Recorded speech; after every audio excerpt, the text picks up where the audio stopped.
এক গ্রামে বাস করত এক বৃদ্ধ চাষি। তার ছিল দুই ছেলে, বড় ছেলে জয় আর ছোট ছেলে বিজয়। জয় ছিল অনেক চালাক, কিন্তু ছোট ছেলে ছিল একটু ভোলা টাইপের, কোনো কিছু ভালো মন্দ বুঝতো না। হঠাৎ বৃদ্ধ চাষি অসুস্থ হয়ে পড়ে। চাষি দুই ছেলেকে ডেকে বলে, বাবা জয় আর বিজয়, আমি মনে হয় আর বেশি দিন বাঁচব না রে বাবা। বলি কি, তোরা দুই ভাই মিলে মিশে আমার জমিটা চাষ করিস বাবা।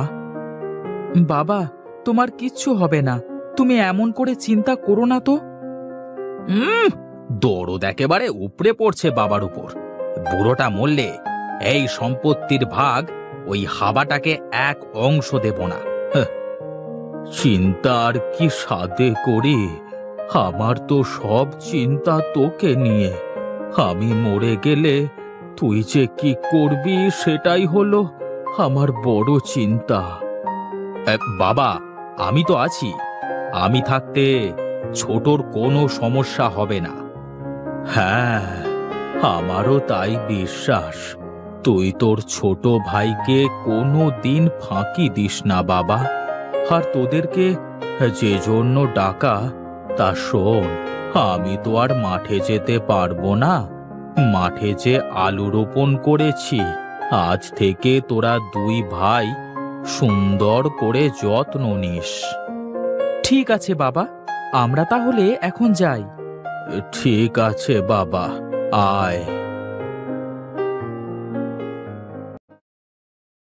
এই বিজয়, যা মাঠে যা। বাবা কি বলল শুনলি না? কেন দাদা, তুই যাবি না? কি, আমার মুখে মুখে কথা বলিস? তোকে যেতে বলেছি, তুই গিয়ে আলু গাছে জল দিবি। আমি আসছি। ঠিক আছে দাদা।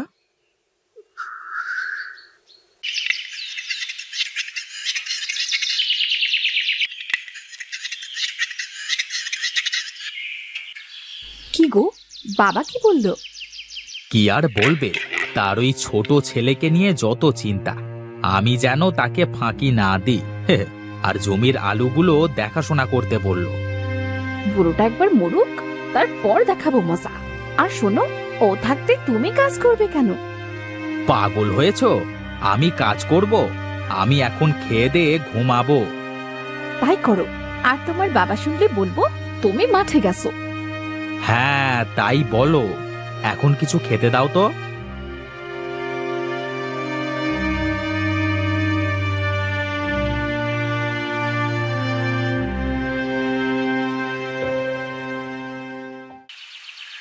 দাদা বলল, তুই যা, আমি আসছি। কিন্তু দাদার তো এখন আসবার কোনো খোঁজ নাই। না না, আমার কাজে ফাঁকি দিলে চলবে না। যাই, এবার মেশিনটা লাগিয়ে জল দেওয়া শুরু করি।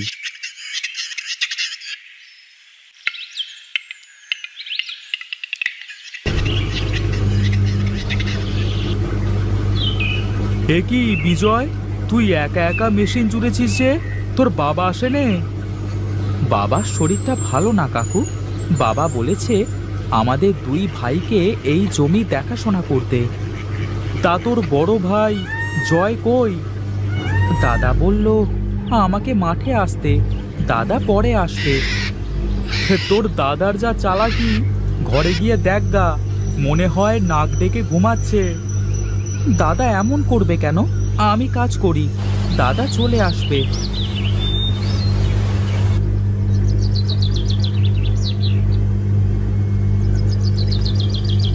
কি রে বিজয়, এখনো কাজ করিয়ে যাচ্ছিস?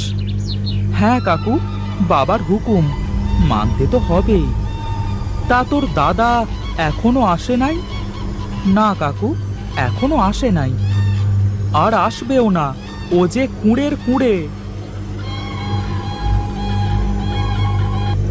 না, সত্যিই তো দাদা এখনো আসছে না। এইদিকে আমার শরীরটার মধ্যে ভালো লাগছে না। যাই, হাত মুখ ধুয়ে গাছতলায় গিয়ে একটু বিশ্রাম নিই।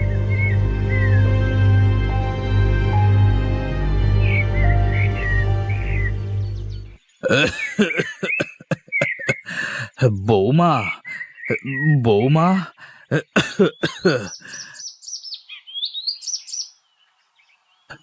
হ্যাঁ বাবা, বলুন। জয় কি জয় কি ঘরে আছে? কই না তো, আপনি তো সেই সকালে মাঠে পাঠিয়েছেন। ওদের দুভাই তো এখনো বাড়ি ফেরে নাই। কি বলো কি, এখনো বাড়ি ফেরে নাই? আচ্ছা, তো তুমি থাকো, আমি দেখি, মাঠের দিকে যাই। এ কি বলছেন বাবা? এই অসুস্থ শরীর নিয়ে আপনার মাঠে যাওয়া ঠিক হবে না। আপনি ঘরে গিয়ে বিশ্রাম করুন, তারা ঠিক সময় মতো চলে আসবে। না না, সমস্যা নাই।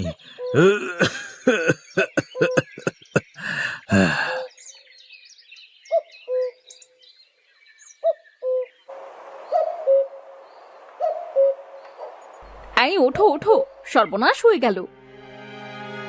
আহ, কি হয়েছে বউ, কি হয়েছে? ঘরে কি আগুন লেগেছে নাকি?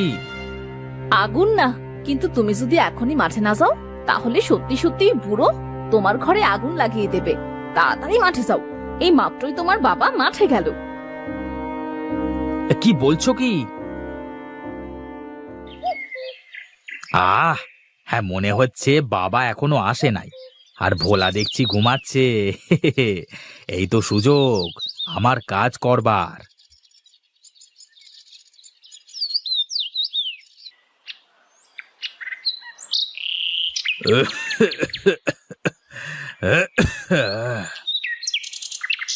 এ কি বাবা, তুমি?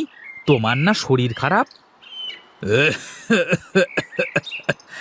হে কি, তুই একা একা কাজ করছিস যে? বিজয় কোথায়? কামচোর আর কোথায় থাকবে? ওই দেখো বাবা, গাছতলায় পড়ে পড়ে ঘুমাচ্ছে। বিজয়, বিজয়, এইদিকে আয় বাবা।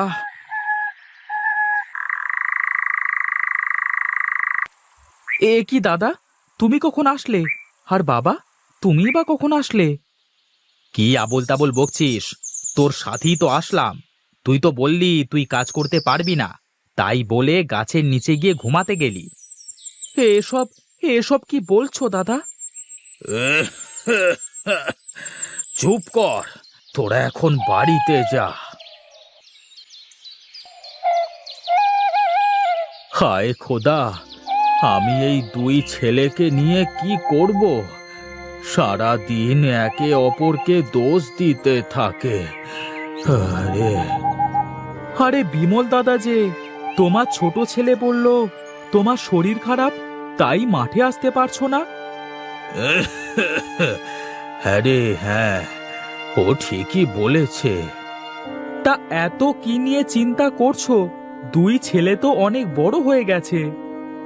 আমার ছোট ছেলেটা একটু সহজ সরল তো, তাই ওকে বড় ছেলে সব সময় বোকা বানায়। হ্যাঁ দাদা, আমিও তাই জানি।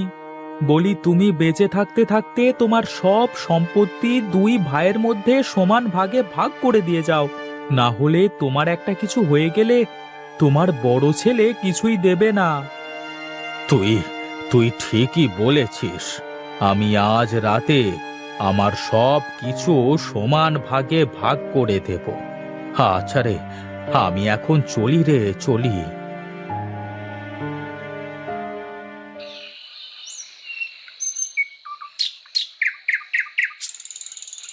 শোন, তোদের দুই ভাইকে আমি আমার জমিটার অর্ধেক করে ভাগ করে দিচ্ছি। তোরা সুন্দর করে চাষ করবি, যার ফলন ভালো হবে আমি তাকে আমার সম্পত্তির অর্ধেকের বেশি দেব। এটা কেমন বিচার করলে বাবা? আমি ঠিকই বলেছি। এখন তোরা যে যার ঘরে চলে যা। বাবা এটা কেমন বিচার করলো?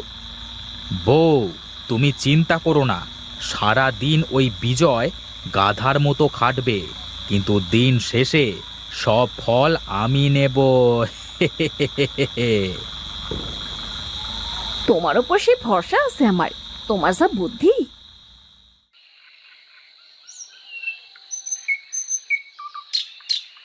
এই শোন, এই পাশটা আমার, আর এখান থেকে ওই দিকটার জমি তোর।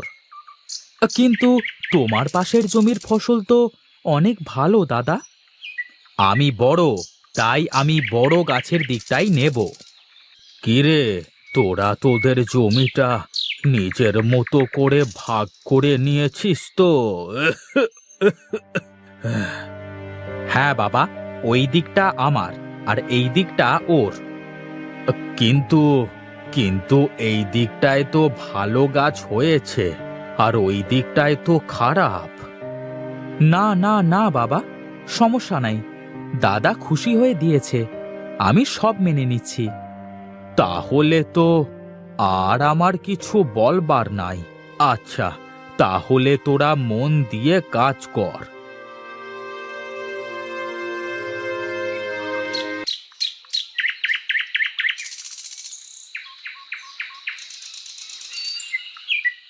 কি দাদা, তোমাদের এই আসবার সময় হলো? তোমার দুই ছেলে আলু কেমন চাষ করলো তা দেখবার জন্য অপেক্ষা করছি, আর তোমরা এখন আসলে? নে নে, এবার তোরা আলু তোলা শুরু কর।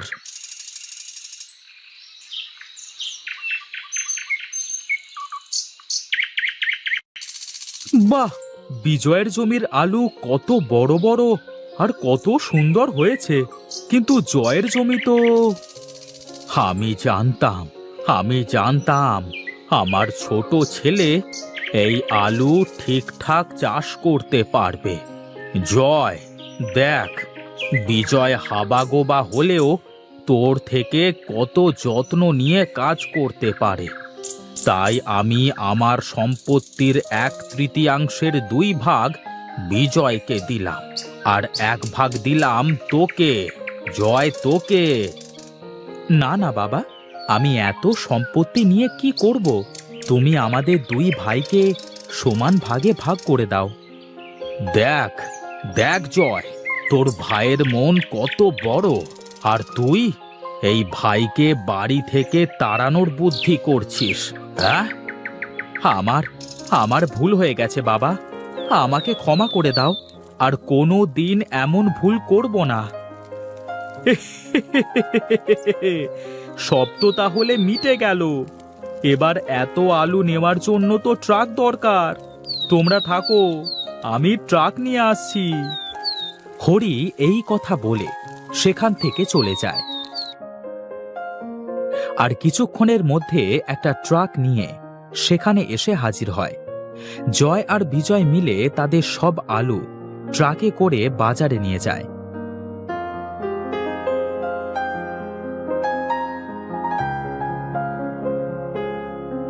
আর ভালো দামে বিক্রি করে 2 ভাই মিলেমিশে সুখে শান্তিতে বসবাস করতে শুরু করে।